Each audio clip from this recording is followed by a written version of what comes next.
Doctor Sudhanshu Trivedi.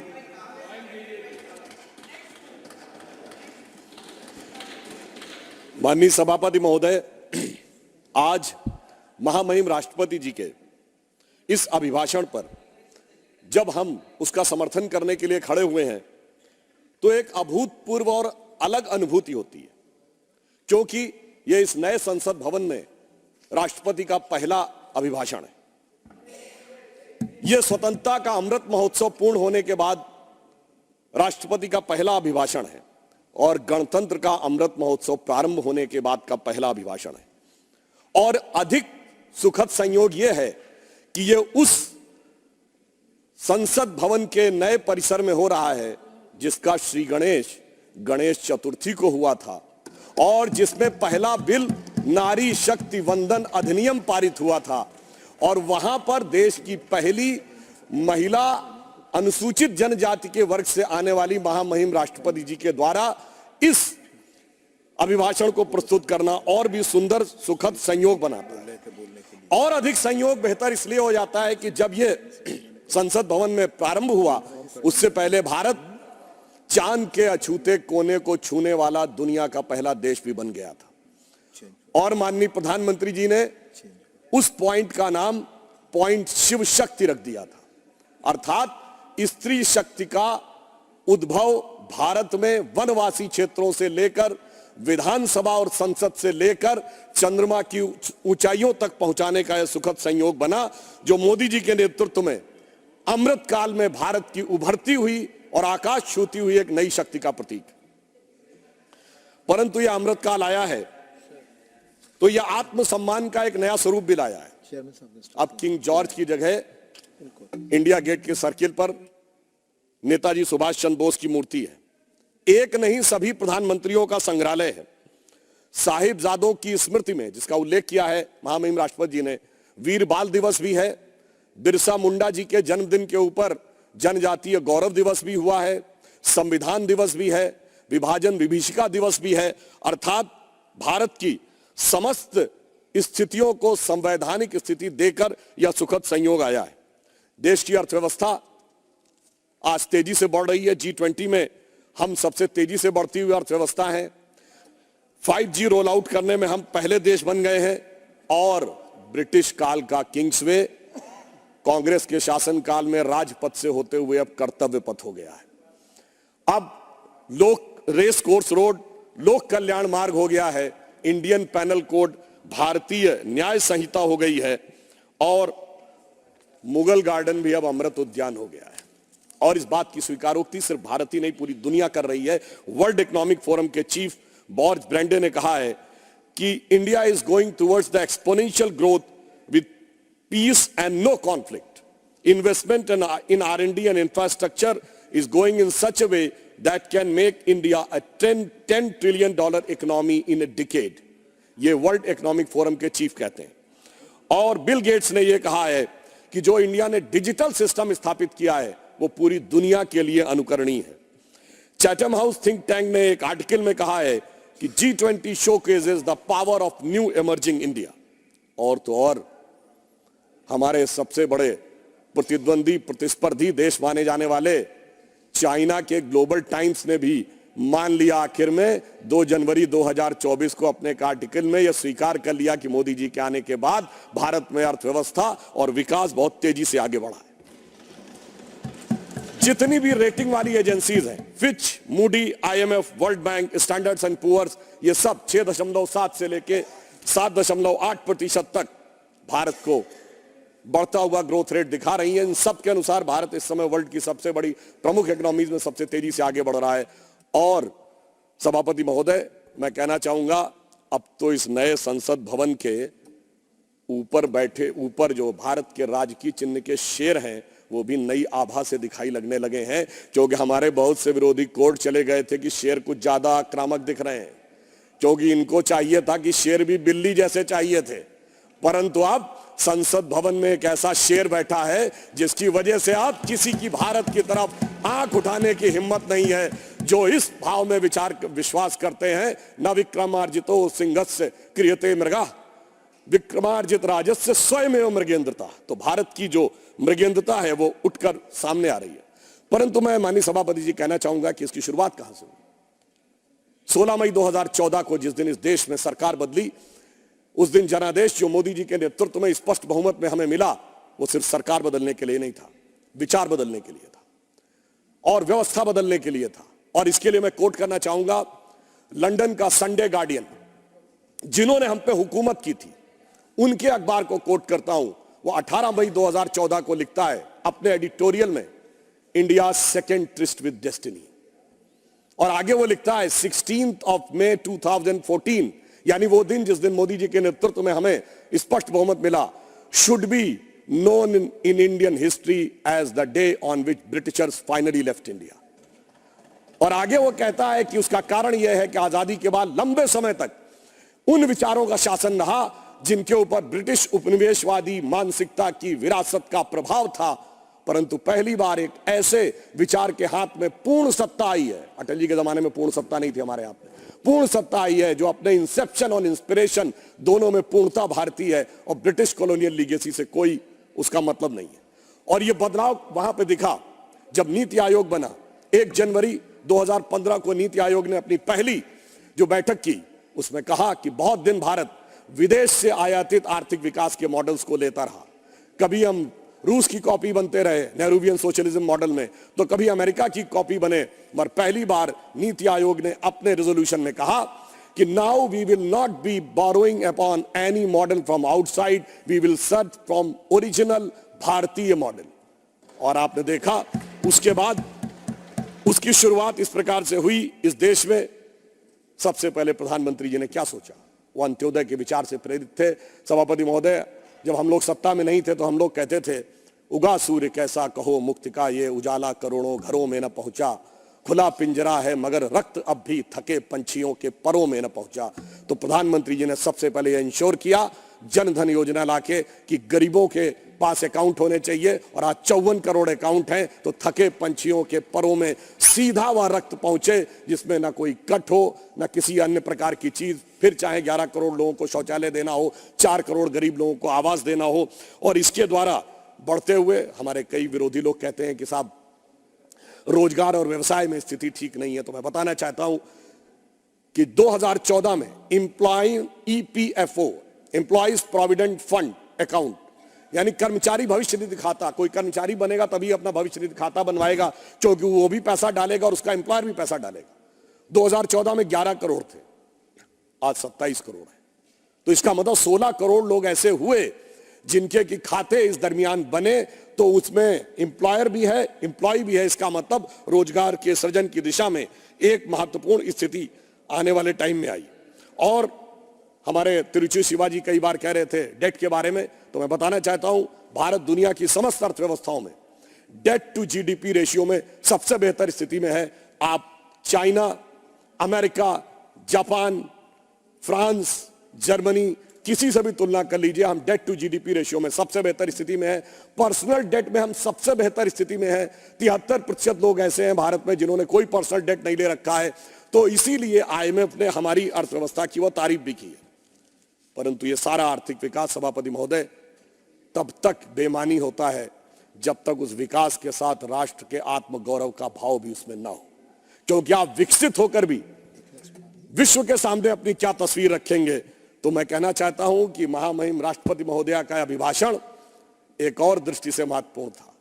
सभापति महोदय, ये 5 साल के बाद आने वाली सरकार का, जो दोबारा भी आने वाली है, सिर्फ 5 साल के बाद आने वाली सरकार का अभिभाषण नहीं था, उस कालखंड का अभिभाषण नहीं था। 500 साल के बाद आने वाले भगवान राम के आगमन के उस अलौकिक अनुभूति के कालखंड का भी था। और मैं यह भी बताना चाहता हूं, देखिए इस देश में भगवान राम, उनके जीवन ने इस राष्ट्र और समाज को जो प्रेरित किया, वो राम मंदिर के समय में किस रूप में हुआ मैं बताना चाहता हूं।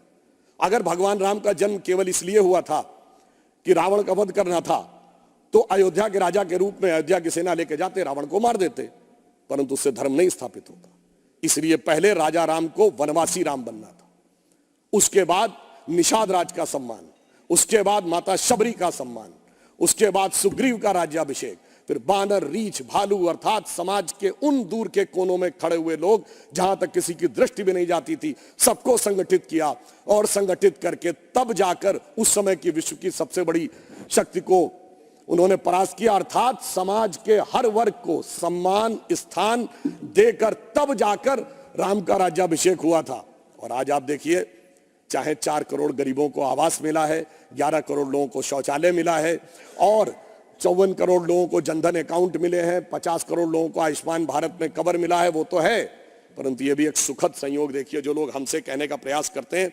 मैं याद दिलाना चाहता हूं, श्री राम जन्मभूमि का शिलान्यास जो 9 नवंबर 1989 को हुआ था, उसकी पहली ईंट जो पूरे शास्त्रीय विधान से हुआ था, जिसको सम्रांगण सूत्रधार कहते हैं उस ग्रंथ के अनुसार, पर पहली ईंट बिहार के कामेश्वर चौपाल ने रखी थी, जो आप लोगों के अनुसार सो कॉल्ड लोअर कास्ट में आते हैं। हम किसी को हायर और लोअर कास्ट नहीं मानते। और फिर संयोग देखिए, जब जजमेंट आता है 2019 में, तो उस समय हमारे महामहिम राष्ट्रपति श्री रामनाथ कोविंद थे, जो अनुसूचित जाति समाज से आते थे। और आज जब राम मंदिर का उद्घाटन होता है, तो हमारी राष्ट्रपति द्रौपदी मुर्मू जी हैं, जो अनुसूचित जनजाति से आती हैं, और उस प्राण प्रतिष्ठा के मुख्य जजमान हमारे प्रधानमंत्री श्री नरेंद्र मोदी जी थे, जो पिछड़े वर्ग से आते हैं। मुझे लगता है जो राम के काल में हुआ था, सबको सम्मान, सबको स्थान, सबको सत्ता में स्थान, वही राम मंदिर के काल में भी हो रहा है। परंतु एक फैक्ट मैं और यहां पे कहना चाहता हूं, कई बार हम लोग उस समय छात्र जीवन में थे और ये कहा जाता था कि साहब ये मंडल के जवाब में कमंडल आया था। तो मैं एक स्पष्ट करना चाहता हूं, ये पूरी तरीके से भ्रांति है। जो उस समय वीपी सिंह की सरकार मंडल लेके आई थी, उसका हमसे कोई लेना देना नहीं था। हमारा आंदोलन 1984 से चल रहा था, 86 में ताला खुल गया था, 9 नवंबर 89 को शिलान्यास हो गया था। आज मैं सारे प्रबुद्ध लोगों से कहना चाहता हूं, मंडल कमीशन किस दिन लागू हुआ? 7 अगस्त 1990, सिर्फ 8 दिन बाद 15 अगस्त था। इतना बड़ा निर्णय जो उस सरकार ने आकर 8 महीने तक नहीं लिया, जो 8 घंटे में होने वाला निर्णय था, क्यों 15 अगस्त को नहीं हो सकता था? मैं बताता हूं उसका कारण बहुत स्पष्ट रूप से के राजा कुरुप्पु स्वामी की किताब में श्री स्वर्गीय शरद यादव जी ने लिखा कि वीपी सिंह से उनकी बात हुई और वीपी सिंह ने कहा कि मैं 15 अगस्त को इसको ऐतिहासिक अनाउंस करना चाहता हूं, मगर क्या करें, 9 अगस्त को देवीलाल जी की रैली थी और उन्हें इस बात का डर था कि देवीलाल जी की रैली के बाद जनता दल में विभाजन न हो जाए, बहुत से नेता न चले जाएं। उन्हें इस बात का डर था कि शरद यादव जी भी चले जाएंगे। उस समय कृषक वर्ग में बहुत सी ऐसी जातियां थी जो आज ओबीसी में है, उस समय नहीं थी। तो देवीलाल जी की रैली 9 अगस्त को थी, इसलिए 7 अगस्त को करना पड़ा। अर्थात उनका मूल उद्देश्य सामाजिक न्याय, समाज के वर्गों के लिए उत्थान नहीं था, अपनी पार्टी के अंदरूनी समीकरण और उस राजनीति को साधना था। क्योंकि उद्देश्य पवित्र नहीं था, इसलिए न वो पार्टी बची, न उन नेता को सम्मान मिला। जबकि इसके ठीक विपरीत अगर देखें तो हमने ईमानदारी से उस वर्ग के सभी नेताओं को, जैसे श्री कल्याण सिंह जी, उमा भारती जी, विनय कटियार जी, नरेंद्र मोदी जी, ये सब तो मंडल के राज से पहले ही के दौर में आ गए थे। और उसके बाद अगर आज हम देखें तो जो लोग आज हमसे कहते हैं पिछड़े वर्ग की बात, तो मैं कहना चाहता हूं कि हिंदी पट्टी में हमने 5 मुख्यमंत्री बनाए। कल्याण सिंह जी मध्य प्रदेश में, उमा भारती जी, बाबूलाल गौड़ जी, शिवराज सिंह चौहान जी, मोहन यादव जी। और हमने 8 डिप्टी सीएम बनाए। केशव मौर्य जी उत्तर प्रदेश में, सुशील मोदी जी यहां सदन में हैं, तारकेश्वर जी, रेणुका देवी जी, और हमने अभी अरुण साव जी छत्तीसगढ़ में, सम्राट चौधरी जी बिहार में। 8 और 5 13, और यदि प्रधानमंत्री जी को मिला लें तो 14। उस वर्ग के 14 लोग हमने बनाए, इसमें 11 लोग अलग अलग जातियों के हैं। यह होता है सबका साथ सबका विकास। और जो लोग आज सामाजिक न्याय की बात करते हैं, अपने परिवार के अलावा एक योग्य व्यक्ति उन्हें नहीं मिलता है। जिस दिन सत्ता देने की बात आती है तो वर्ग तो छोड़िए, अपनी जाति में भी एक योग्य व्यक्ति नहीं मिलता है। केवल अपने परिवार को सब कुछ चाहिए, यानी जाति का चूरन देना है, परिवार को संपूर्ण सत्ता पूरन लेना है। यह उनका उद्देश्य, और हमारी सोच इस मामले में बिल्कुल अलग रहती थी। अब यहां मैं एक और बात कहना चाहूंगा। राम मंदिर के उद्घाटन के समय एक और बात कही गई। हमारे बहुत से लोग कहते हैं इसमें सीता जी का नाम नहीं लिया गया। भाई मैं बताना चाहता हूं, अरे आप लोग थोड़ा सा सहज बुद्धि का प्रयोग करिए। ये तो राम जन्मभूमि है, ये तो रामलला है। विराजमान भी वहां 5 वर्ष के हैं। जहां राजा राम होंगे तो वहां सीता भी आएंगी। अभी तो राम ललाई हैं तो जय श्री राम ही होगा।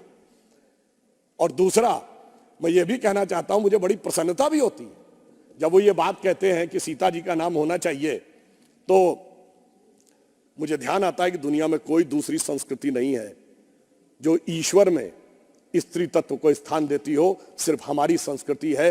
हम सीताराम भी कहते हैं, राधे श्याम भी कहते हैं, लक्ष्मी नारायण भी कहते हैं, गौरी शंकर भी कहते हैं। और जब राम मंदिर आंदोलन चल रहा था तो हम दोनों को याद करते थे। सभापति जी, मैं बालक के रूप में गया था उस रैली में, मुझे आज तक याद है। हम कहते थे, जन जन के मन में राम रमे और प्राण प्राण में सीता है। हर हृदय की धड़कन रामायण, पग पग पर बनी पुनीता है। यदि राम नहीं है श्वासों में तो प्राणों का घट रीता है। फिर हम कहते थे, इसलिए नरनाहर श्री पुरुषोत्तम का हम मंदिर भव्य बनाएंगे। सौगंध राम की खाते हैं, हम मंदिर वही बनाएंगे। और आज आप देखिए, वो सौगंध पूर्ण हुई। उसकी शुरुआत माननीय अडवाणी जी के समय में हुई थी और संपूर्ण मोदी जी ने उसे करने का कार्य किया है। अब मैं एक और बात कहना चाहता हूं, एक थोड़े इस विषय के ऊपर। माननीय खड़गे जी ने कल एक विषय कहा था कि साइंटिफिक होने की बात करनी चाहिए।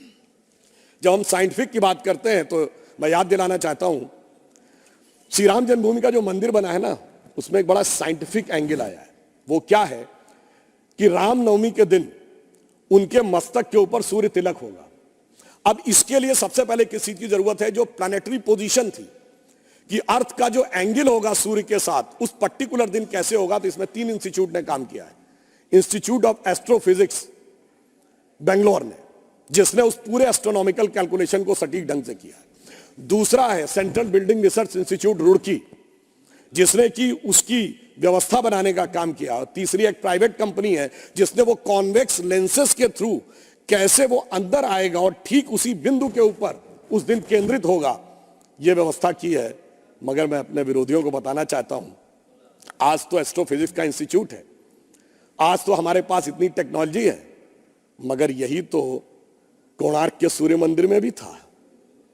यही तो अगर आप देखें तो आंध्र प्रदेश में वेद नारायण मंदिर है, उसमें भगवान के चरणों के ऊपर पड़ती है। कोल्हापुर में महालक्ष्मी का मंदिर है महाराष्ट्र में, उसमें 3 दिन के लिए इक्विनॉक्सेस आते हैं तो देवी के मस्तक से लेकर चरणों तक चले जाते हैं। कर्नाटक के श्रृंगेरी में जो मंदिर है उसमें 12 महीनों में अलग अलग सूर्य की गति पड़ती है। पूछिए साहब, अगर विज्ञान नहीं था तो उस जमाने में इतना सटीक कैलकुलेशन कैसे हुआ जो आज इतने बड़े बड़े सैटेलाइट्स के बाद होने की बात आई है। इसलिए मैं कह सकता हूं कि इसके लिए हमें इस विचार पे धर्म और संस्कृति के साथ इस विज्ञान पर भी गर्व करना चाहिए। वैसे मैं एक और बात कहना चाहता हूं, इसमें विज्ञान का एक और गहरा, आप सबको ध्यान हो कि उसमें 84 सेकंड का मुहूर्त था। और वो शुरू कहां से होता है? अगर आपने कभी भी उसको सुना हो, लोग को तो क्या कहते हैं, ब्रह्मा आयु द्वितीय परार्धे। द्वितीय परार्ध ब्रह्मा की आयु मतलब 155 ट्रिलियन ईयर्स।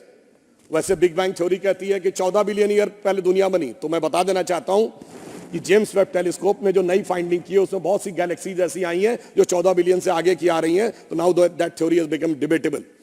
फिर वहां से आते हैं श्वेत वाराह कल्प यानी 1.97 बिलियन ईयर्स। फिर आते हैं वैवस्वत मनवंतरे, फिर आते हैं कलयुग यानी 5125 ईयर्स।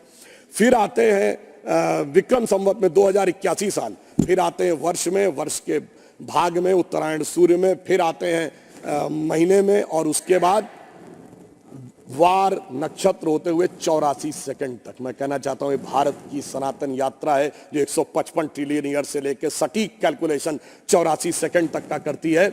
मुझे लगता है दुनिया में कोई धर्म संस्कृति ऐसी नहीं होगी जो इस प्रकार का करने की क्षमता रखती हो, वो सिर्फ हमारे यहाँ। मगर उसके बाद भी माननीय सभापति महोदय, मैं कहना चाहूंगा कुछ लोगों को, और इस बारे में दुनिया के सबसे बड़े कॉस्मोलॉजिस्ट कार्ल सैगन, जिसने first man made object Voyager जो सोलर सिस्टम के बाहर गया है उसका जो मैसेज है कंपोज किया है, उसने लिखा है, उसका वीडियो कोई जाके चेक कर सकता है। Now only the ancient calculation of Hindus matches with the modern scientific calculation, cosmological calculation. मगर एक बात मैं यहां पे राजनीतिक भी कहना चाहता हूं। मान्यवर बहुत से लोग कहते थे कि श्री राम जन्मभूमि की प्राण प्रतिष्ठा का मुहूर्त ठीक नहीं है, मगर मैं कहना चाहूंगा उन सारे लोगों को देख लेना चाहिए कि राहुल गांधी जी ने जो यात्रा शुरू की है, इसका मुहूर्त कैसा था, जरा इस पे विचार कर लेना चाहिए। क्योंकि वो जहां से चले हैं, पहले वो चले असम से, तो देवड़ा साहब मुंबई में अलग हो गए। वो बंगाल की तरफ उठे तो ममता दीदी ने अलग स्टैंड ले लिया। उत्तर प्रदेश में मायावती जी ने अलग स्टैंड ले लिया। पंजाब में आम आदमी पार्टी अलग हो गई। बिहार पहुंचे तो गठबंधन ही पलट गया। आज वो रांची में है। साहब, सरकार तो बच गई पर वहां भी मुख्यमंत्री चला गया। तो जरा विचार करना चाहिए उन लोगों को कि उन्होंने ये कौन से मुहूर्त में काम शुरू किया है। परंतु उसके उपरांत जिस ढंग से इंडिया गठबंधन की राहुल गांधी जी की यात्रा चल रही है, तो उसके लिए जो हकीकत से मुंह मोड़े हुए हैं, उसके लिए मैं कहना चाहूंगा कि आंख मूंद लेने से यह खतरा न टल जाएगा। आंख मूंद लेने से यह खतरा न टल जाएगा। अब वो देखना पड़ेगा जो देखा न जाएगा, और शिजरा बिखरने को है इस मोहब्बत की दुकान का, झूठी तसल्लियों से अब संभाला न जाएगा।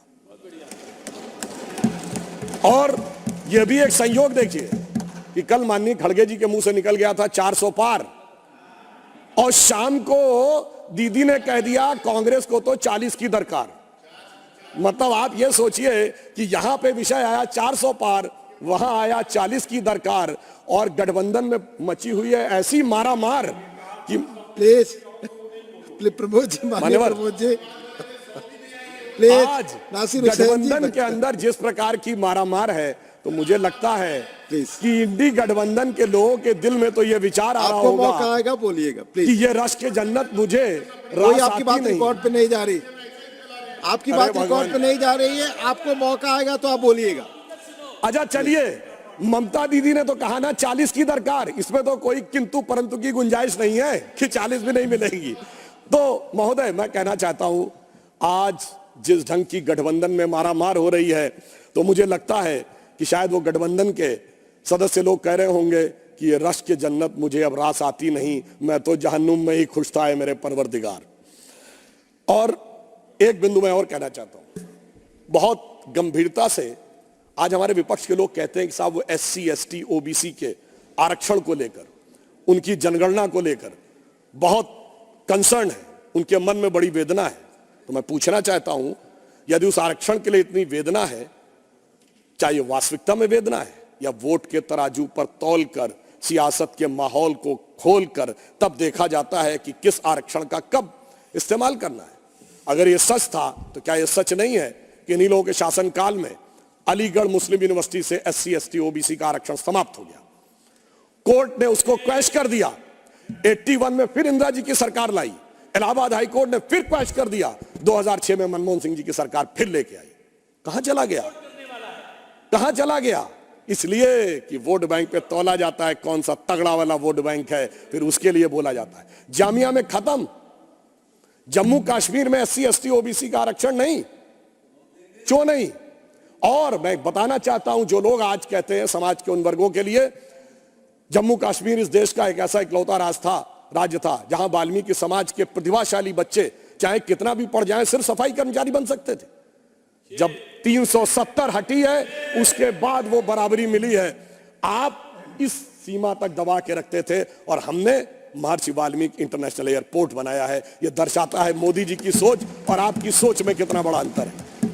और फिर इतना ही नहीं है माननीय सभापति महोदय, बाकी तो छोड़ दीजिए, ये लोग तो अगर इनके नेता के घर पर भी अटैक हो जाए और लगे कि वो दूसरा वाला वोट बैंक ज्यादा तगड़ा है, चुप्पी साध लेते हैं।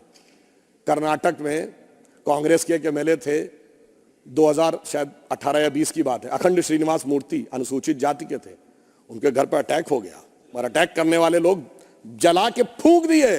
उसके बाद भी लोग शांत रहे, उन लोगों को बेल भी मिल गई, वो बेचारे सुप्रीम कोर्ट गए बेल कैलाश कराने, अब तो खैर पार्टी भी छोड़ के चले गए। तो ये तो वो है कि वोट बैंक की सियासत के लिए अगर घर फूंक तमाशा देखना हो तो वो भी देखने के लिए तैयार रहते हैं, इनको उसमें भी किसी भी प्रकार की। और फिर मैं एक और बात पूछना चाहता हूं, वो कौन था ये बताइए? अगर इस देश के किसी प्रधानमंत्री ने, मान्यवर सभापति जी, सबकी कोई बात अगर इस देश में बोले प्लीज प्लीज, अरे सभापति जी, मैं पूछना चाहता हूं इस देश में किस प्रधानमंत्री ने कहा था मुस्लिम should have the first right over the national resources of India? आपने तो नहीं कहा SC ST OBC और गरीब का होना चाहिए। हमारे मोदी जी ने कहा गरीब का पहला हक है, वंचित का पहला हक है, किसान का पहला हक है, महिला का पहला हक है। यह दिखाता है कि आपकी हकीकत क्या थी, दिल में क्या है और सामने क्या है। फिर मैं ये भी बताना चाहता हूं कि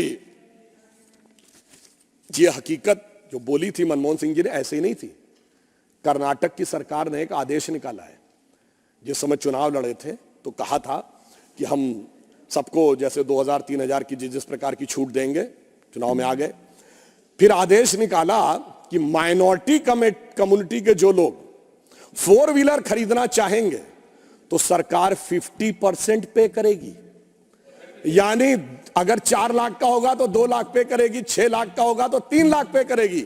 यह है असलियत। एक वोट बैंक के लिए 2 और 3 हजार और दूसरे के लिए 3 लाख।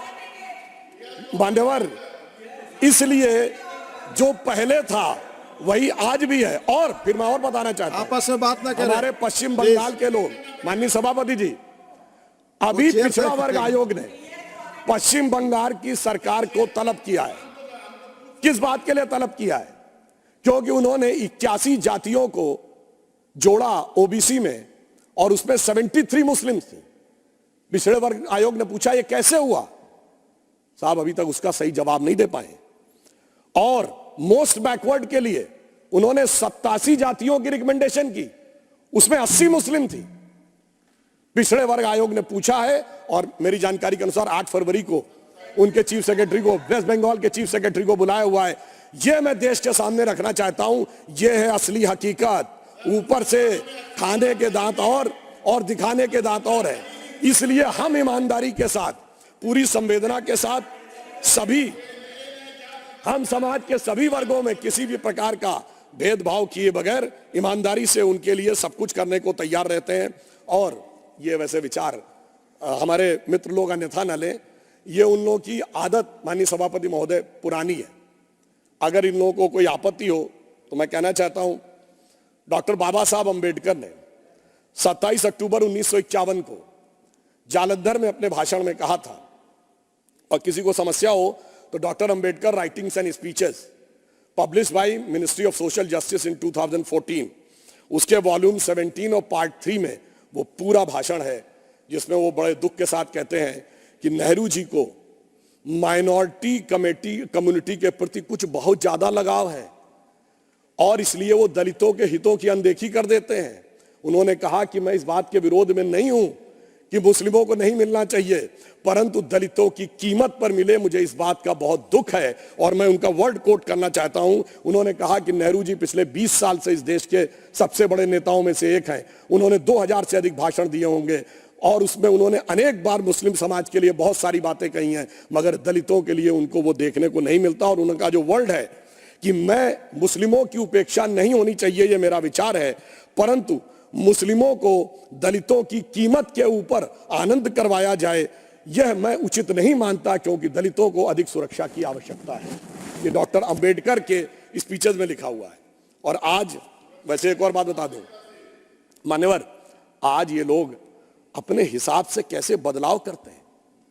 मान्यवर, मैं देश के समक्ष ये कहना चाहूंगा कि जातिगत आइडेंटिटी की बात आती है तो इस देश में एक ही नेता है जिसकी जाति, उपजाति और गोत्र भी प्रेस कॉन्फ्रेंस में बताया गया, क्योंकि तब उनको लगता है कि उसका फायदा हो सकता है। और इतना ही नहीं, जनेऊ भी दिखाया गया प्रेस कॉन्फ्रेंस में, यानी तब लगा कि शायद इसका फायदा हो सकता है, मगर फिर जब लगा कि कुछ और होना चाहिए तो बदल गए। सिर्फ 5 साल के अंदर बदल गए।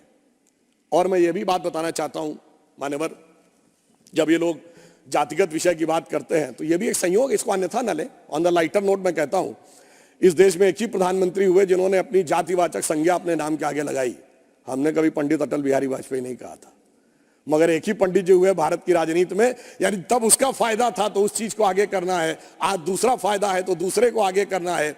इसलिए परिस्थितियों के अनुसार इनका सामाजिक न्याय का समीकरण बदलता रहता है, यह मैं देश को बताना चाहता हूं। जबकि हमारी सोच पिछले 70 सालों में कभी भी किसी भी प्रकार से बदली नहीं है।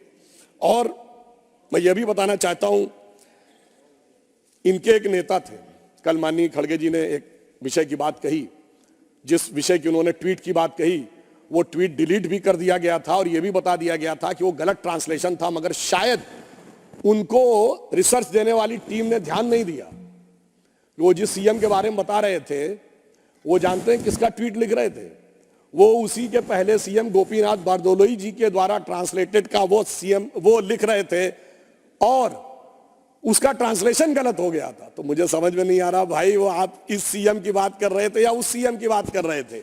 इसलिए कई बार ऐसा हो जाता है कि उस विषय की जानकारी आधी अधूरी होने के कारण यह समस्या आती। मगर मैं ये भी याद दिलाना चाहता हूं, इसी कांग्रेस पार्टी के एक नेता थे, आवश्यकता होगी तो मैं जगह का नाम, वर्ष तो बता ही देता हूं, 2018 में विधानसभा चुनाव में, और इसका न्यूज भी अवेलेबल है, वीडियो भी अवेलेबल है सोशल मीडिया पे। मोदी जी का नाम लेके हिंदू धर्म के बारे में कहते हैं, ये इनकी जाति क्या है पता है आपको? इनको हिंदू धर्म के बारे में पता है। फिर उमा भारती जी का नाम लेते हैं, फिर हमारे और ओबीसी नेताओं का नाम लेते हैं, फिर कहते हैं इनको कुछ पता होता है, फिर अपनी जाति का नाम लेते हैं, ये सिर्फ हमको पता होता है। मान्यवर, इस ढंग की बात मैं दावे के साथ कहता हूं, अगर किसी भाजपा के नेता ने बोल दिया होता तो जैसे वो एक गाना था ना, आरा हिले छपरा हिले, ये दिल्ली मुंबई नहीं लंदन न्यूयॉर्क हिल गया होता, दुनिया के समुद्रों में सुनामी आ गई होती, पर आपने उनको विधानसभा का अध्यक्ष बना दिया।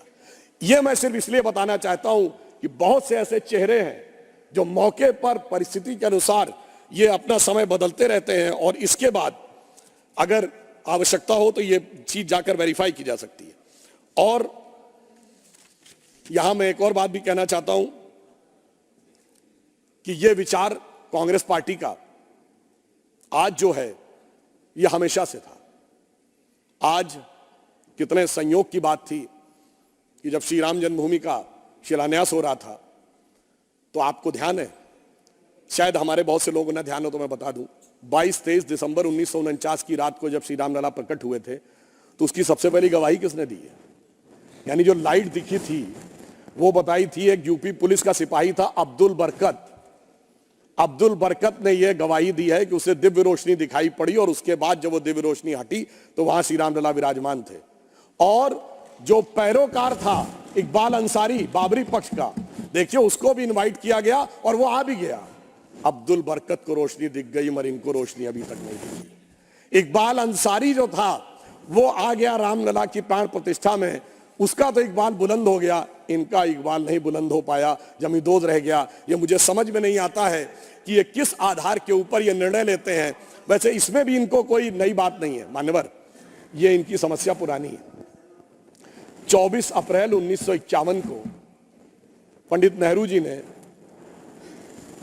जाम साहब दिग्विजय सिंह जो सौराष्ट्र के राज्य प्रमुख थे, like chief minister of today, उनको लेटर लिखा था सोमनाथ मंदिर के उद्घाटन पे कि मैं बहुत स्पष्ट करना चाहता हूं कि मैं इससे सहमत नहीं हूं। मुझे इस बात का बहुत कष्ट है कि हमारे कुछ मंत्रिमंडल के सहयोगी जा रहे हैं और मैं, उन्होंने कहा कि I am troubled by this revivalism, ये वर्ड है, यानी मैं इस पुनरुत्थान से बहुत दुखी और समस्या में हूं। मगर साहब हुई है वही जो राम रचि राखा, जो होना था वो हो गया। और मगर यह दर्शाता है कि जो आज की यह प्रवृत्ति है, यह प्रवृत्ति गांधी जी की नहीं थी। गांधी इस देश की धर्म संस्कृति को मानते थे, नेहरू जी की सोच अलग थी। तो मैं कह सकता हूं कि आज की कांग्रेस गांधी जी की सोच से ज्यादा नेहरू जी की सोच के ऊपर चलती है, इस कारण से यह समस्या आती है। और एक बात मैं और कहना चाहता हूं, मैं एक उदाहरण और कोट करना चाहता हूं मान्यवर, यह भी selected works of Jawaharlal Nehru series 2 volume 17 में है। 1959 में उन्होंने कहा, मैं कोट कर रहा हूं, किसी को समस्या हो तो मैं रेफरेंस के साथ बोल रहा हूं। ललित कला अकादमी में वो भाषण देते हुए कहते हैं, mister Humayun Kabir referred to the great temples of south and Taj Mahal, but whenever I go to south temples of south in spite of their duty I can not stand, I feel suppressed. और दूसरी तरफ कहते हैं, but जब मैं ताजमहल देखता हूं तो मुझे बड़ी खुशी लगती है। सेम उसमें, और ये ऑल इंडिया रेडियो के जो टेप्स अवेलेबल हैं नेहरू मेमोरियल लाइब्रेरी में, उसमें भी अवेलेबल है 1959 के उस टेप्स में। यह सिर्फ मैंने बताने का प्रयास किया कि यह सोच इस प्रकार की थी जो भारत की वास्तविक शक्ति और सत्ता को उभरने न देने के लिए थी, और इस कारण से इनकी सोच ऐसी रही। हमारी सोच क्या थी, मैं एक छोटी सी बात कहूं। प्रधानमंत्री जी ने उन सारे श्रमिकों का सम्मान किया, उन पे पुष्प वर्षा की, और ताजमहल के बारे में क्या कहानी है कि श्रमिकों के हाथ कटवा दिए गए थे। और मुझे आश्चर्य है कि जो लोग सर्वहारा की सिद्धांत की बात करते वो उस कहानी को विजुअलाइज करते थे, और सोचिए हमारे दिमागों में कैसे बैठा दिया गया कि हमें वो सही लगने लगा कि वो एक अच्छी बात थी। यानी एक प्रधानमंत्री जो एक मंदिर निर्माण में जुड़े हुए श्रमिकों का सम्मान कर रहा, उस पर पुष्प बरसा रहा है, वह तो गलत था, और हाथ कटवाना सही था। मुझे लगता है वो महिमा मंडन करने लायक था, उसे देखने में आनंद की अनुभूति होती थी। मुझे लगता है कि यह समस्या सोचनी चाहिए। और अंत में मैं एक बात कहना चाहता हूं, एक बात और मान्यवर, ये लोग कहते हैं भाई जातिगत जनगणना कराइए, बिल्कुल अच्छी बात है, पर पहले तो बताइए जातिगत जनगणना रोकी किसने थी, किसका निर्णय था? ये 1951 में नेहरू जी का निर्णय था ना, और उस समय तो कॉन्स्टिट्यूएंट असेंबली थी, क्योंकि चुनाव तो 52 में हुए। और फिर हमने बचपन में सभापति महोदय सुना, इंदिरा जी के जमाने में कांग्रेस की क्या सोच थी, जात पे ना पात पे, इंदिरा जी की बात पे मोहर लगेगी हाथ पे। राजीव गांधी जी के जमाने में क्या था, 6 दिसंबर 1990 को इसी सदन में मंडल कमीशन का विरोध करते हुए राजीव गांधी जी ने कहा कि कांग्रेस पार्टी जात पात में विश्वास नहीं करती, हमारा नारा है जात पे ना पात पे, मोहर लगेगी हाथ पे। अरे भाई, मैं पूछना चाहता हूं, नेहरू जी सही थे कि इंदिरा जी सही थी कि राजीव जी सही थे, या आज के आपके कुल गौरव सही हैं, या दोनों सही थे?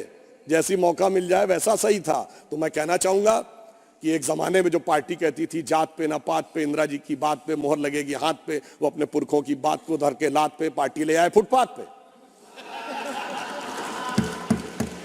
एक और मैं बात कहना चाहता हूं मान्यवर, एक और विषय, माननीय खड़गे जी ने कहा था कि देश की साक्षरता दर और एक इनकलाब आएगा, 1951 में 18% थी।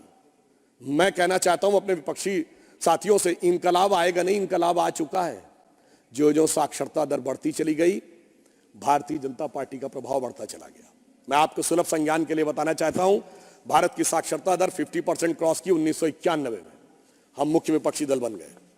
इंडिया की पॉलिटिक्स यूनिपोलर से बाइपोलर हो गई। 2001 में साक्षरता दर ने क्रॉस किया 60%, हमारे नेतृत्व में गठबंधन की सरकार आ गई। 2011 में 70% क्रॉस किया, मोदी जी के नेतृत्व में स्पष्ट बहुमत की सरकार आ गई। 2021 में 80% क्रॉस करेंगे, 400 के बहुमत की सरकार आएगी। क्यों?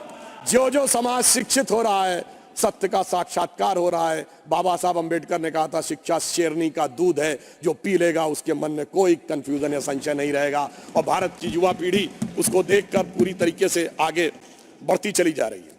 अब यहां पर मैं एक और बात कहना चाहूंगा। एक और आरोप लगाया जाता है कि साहब ईडी और सीबीआई का बड़ा उपयोग हो रहा है। तो मैं याद दिलाना चाहता हूं, आज हम लोग 2024 में बैठे हैं।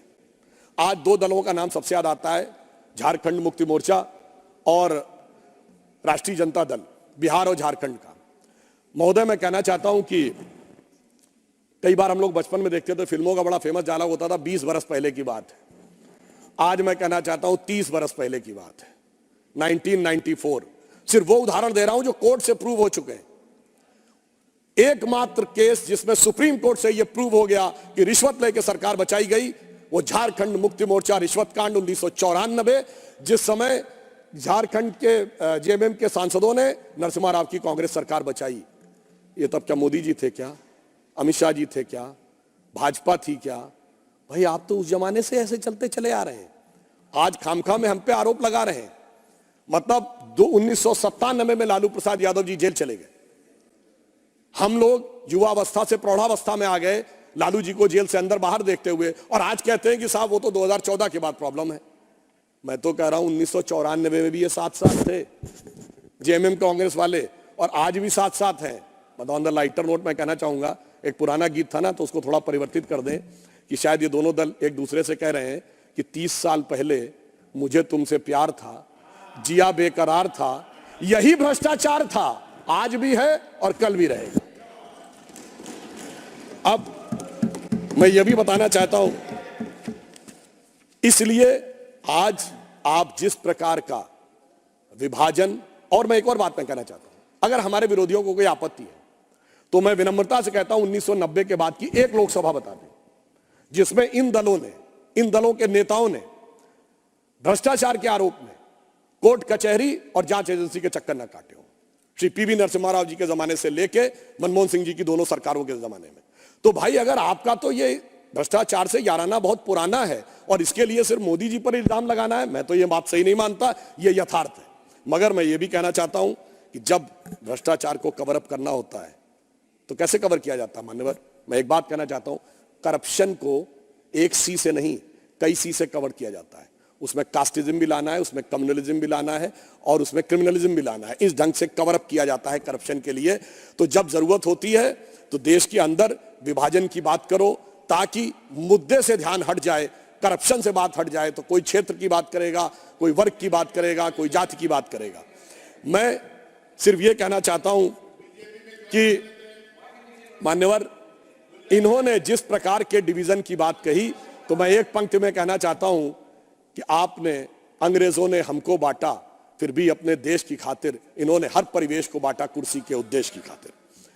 आज एक हमारी सोच इनकी सोच में क्या अंतर है जो माननीय राष्ट्रपति जी के अभिभाषण से स्पष्ट हुई है। प्रधानमंत्री जी ने कहा है कि अब अमृतकाल आ गया है और हमें इस प्रकार के सभी प्रभावों से अपने को मुक्त करना है और उस प्रभाव से मुक्त होकर हमें एक नई दिशा में आगे बढ़ना है। यहां पर एक और बात कही थी हमारे विपक्षी दलों के लोगों ने, वो कहते हैं हम तो बहुजन की बात करते हैं। मान्यवर, ये वास्तविकता में कहते तो बहुजन की बात है पर करते सिर्फ परिवारजन की बात है। ये बहुजन हिताय बहुजन सुखाय नहीं चलते, परिजन हिताय परिजन सुखाय चलते हैं। मगर इनकी सोच और हमारी सोच में अंतर यह है कि मोदी जी कहते हैं यदि आप बहुजन की बात करेंगे तो भी कुछ जन तो छूट जाएंगे। तो मोदी जी उस विचार से प्रेरित हैं जो कहती है सर्वे भवन्ति सुखिनः सर्वे सन्तु निरामया सर्वे भद्राणि पश्यन्तु मा कश्चित् दुःख भाग् भवेत्। सबको मिलेगा, जो सरकार की नीतियां होंगी, सरकार के लाभ होंगे वो सबको मिलेंगे। इसमें किसी भी प्रकार का जो भेदभाव हमारी तरफ से नहीं किया जाता है। और मैं यह भी कहना चाहता हूं, एक और आरोप लगाया गया था कि विपक्ष के नेताओं का सम्मान नहीं होता। माननीय खड़गे जी ने एक उदाहरण दिया था, वो उदाहरण अटल जी के प्रधानमंत्री का नहीं था। वो जब वो विदेश मंत्री बने थे तो विदेश मंत्रालय में जवाहरलाल नेहरू जी की फोटो लगी थी, वो हटा दी गई। तो उन्होंने कहा नहीं, जो देश के प्रथम प्रधानमंत्री थे वो जहां जैसे है वैसे ही रहना चाहिए। ये हमारा संस्कार है और मोदी जी ने उसको कितना आगे बढ़ाया। सरदार पटेल की मूर्ति दुनिया की सबसे ऊंची मूर्ति बना दी। हमने इस बात की चिंता नहीं की कि उनके कालखंड में संघ पर प्रतिबंध लगा था, मगर अफसोस की बात यह है कोई भी आज तक गया नहीं है। अब यह बताइए, भारत रत्न मदन मोहन मालवीय जी तो कांग्रेस के अध्यक्ष थे, उन्हें भारत रत्न मिला। प्रणब मुखर्जी जी कांग्रेस के नेता थे, उन्हें भी भारत रत्न मिला। क्या पद्म अवार्ड तरुण गोगोई जी को नहीं मिला? क्या एससी जमीर जी को नहीं मिला? और अभी आदरणीय कर्पूरी ठाकुर जी को मिला।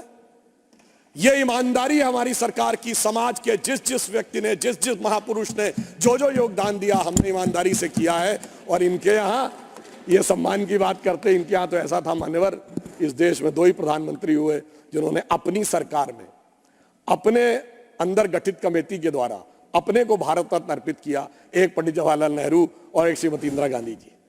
इन्होंने अपने नेताओं को नहीं दिया, हमने सबको दिया। ये मोदी जी की विराट सोच और इन चीजों के बारे में हमारा जो नजरिया है वो उसको दर्शाता है। और मैं ये भी कहना चाहता हूं कि ये उदारता मोदी जी कब दिखाते हैं, जब उनके लिए क्या क्या शब्द नहीं बोला जाता है। मतलब मृत्यु का प्रकार से लेके अनेक प्रकार की बातें, कब्र खुदेगी वगैरह वगैरह, जाने क्या क्या चीजें हैं। मगर उससे अविचलित रहते हुए, जैसा मोदी जी ने एक बार कहा था कि लोगों ने उनसे पूछा कि आप साहब छुट्टी भी नहीं लेते, इतनी ऊर्जा कहां से पाते हैं? तो उन्होंने कहा था रोज 1 से 2 किलो गाली खाता हूं और उसके बाद उसी से ऊर्जा पाकर पुनः आपकी सेवा में लग जाता हूं। आप सोचिए, आज डिजिटल डाटा का जमाना है। जितने अपशब्दों का प्रयोग माननीय मोदी जी के लिए किया गया होगा, इतना कभी किसी के लिए नहीं किया होगा। इसके बावजूद विपक्ष के जितने नेताओं को सम्मान दिया गया है, इतना भारत के इतिहास में कभी किसी को नहीं दिया गया होगा। इसलिए वो ऊर्जा पाते हैं जो समाज को बदलाव करने में एक महती भूमिका निभाती है। और उस नई सोच के साथ हम आगे बढ़ते हैं। अब यहां अंत में मैं एक विषय ये कहना चाहूंगा कि वो नई सोच क्या थी, एक उदाहरण देना चाहता हूं। जब हमारी सरकार आई, इस देश में दो हिस्सों में बहुत बड़ी समस्या थी। देश का पूर्वी हिस्सा है, वहां पर पानी बहुत गिरता है, बाढ़ की समस्या रहती है, बिहार से लेके उड़ीसा, पश्चिम बंगाल, असम। जो पश्चिमी हिस्सा है, राजस्थान और गुजरात, वहां पानी कम गिरता है, इसकी वजह से सूखे की समस्या रहती थी। अब मोदी जी ने आने के बाद जो एक नई सोच के साथ सोचा, तो जहां पर पानी कम है तो वहां सौर ऊर्जा की अधिकता है, तो सोलर एनर्जी के अंदर उसके पे एक नया स्वरूप शुरू किया गया। और जहां पर पानी की अधिकता है वहां नदियों के पाट को ड्रेजिंग करके और गहरा किया गया और इनलैंड वाटरवेज की शुरुआत की गई। यानी जो समस्या है उसके अंदर से कैसे एक नया रास्ता निकाला जा सकता है वो देखा। और सोलर एनर्जी में हम वहां पर पहुंचे कि आज दुनिया में हम 5th स्थिति में है सोलर एनर्जी में, जो हमने 2022 में अचीव कर ली है। तो हम 4थे नंबर के देश हैं दुनिया में जो इंस्टॉल्ड कैपेसिटी में क्लीन एनर्जी के फील्ड में खड़ा हुआ है। हम 4थे बड़े स्टॉक एक्सचेंज भी हैं, हम 3रे बड़े ऑटोमोबाइल मैन्युफैक्चरर बने हैं, हम 2रे बड़े मोबाइल हैंडसेट के मैन्युफैक्चरर बने हैं, और डिजिटल ट्रांजैक्शन में हम दुनिया में नंबर 1 है, इंफ्रास्ट्रक्चर में हम दुनिया में नंबर 1 है। और सभापति महोदय, डिजिटल ट्रांजैक्शन में 2022 में भारत ने 46%, दुनिया का 46% डिजिटल ट्रांजैक्शन भारत में हुआ, जो इसके बाद के 4 देशों से मिलाकर उससे ज्यादा था।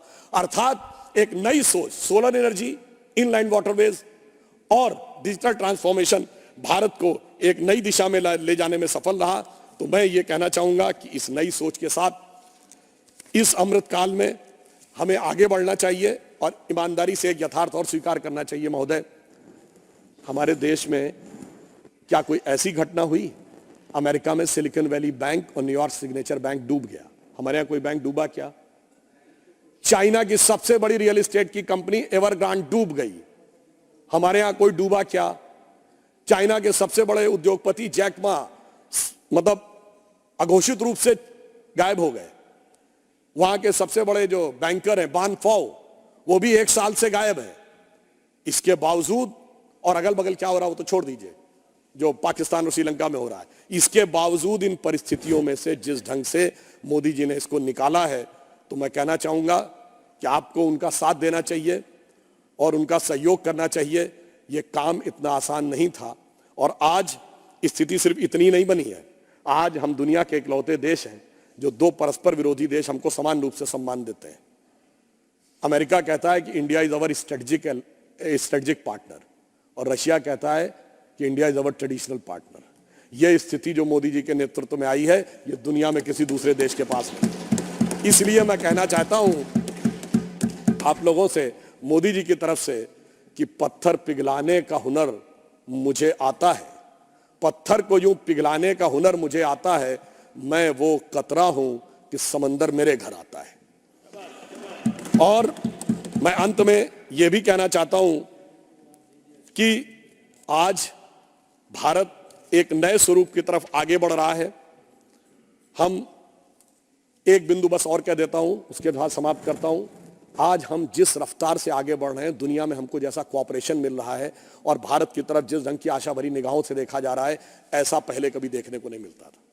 मुझे याद है माननीय सभापति महोदय, हम लोग बच्चे थे, राम मंदिर आंदोलन के समय कहा जाता जिस दिन राम मंदिर बनेगा उस दिन मिडिल ईस्ट के देश पेट्रोल देना बंद कर देंगे। आज हकीकत क्या है? आज भारत मिडिल ईस्ट और यूरोप का कॉरिडोर बन रहा है, राम मंदिर भी बन रहा है, कॉरिडोर भी बन रहा है। G20 समाप्त हुआ तो सऊदी अरब के क्राउन प्रिंस मोहम्मद बिन सलमान एक दिन एक्स्ट्रा भारत में रुके व्यापार पे बात करने के लिए। आज हमारा सऊदी अरब के साथ व्यापार हो या जो भी व्यवस्था हो, बहुत तेजी से आगे बढ़ रही है। और वैसे जो लोग साइंस में, टेक्नोलॉजी में रुचि रखते हैं, उन्हें पता हो कि अब तेल की टेक्नोलॉजी का समय 20-25 साल का ही रह गया, वो भी खत्म होने वाला है। तो इसलिए अगर आप देखें कि यदि कोई दृढ़ता के साथ काम करे तो क्या कुछ किया जा सकता है, जो हमारी सरकार ने किया है विश्व में इस विपरीत परिस्थितियों में, उसको मैं कह सकता हूं कि यह इतना आसान काम नहीं था। यह वैसा था जैसे टूटे हुए तार से कोई संगीत बजाना हो या पत्थर पे कोई पौधा उगाना हो, मगर वो भी करके दिखाया है मोदी जी के नेतृत्व में हम लोगों ने। और अब इस अमृत काल के उषा काल में एक नई स्वर्ण रेख भारत के लिए दिख रही है।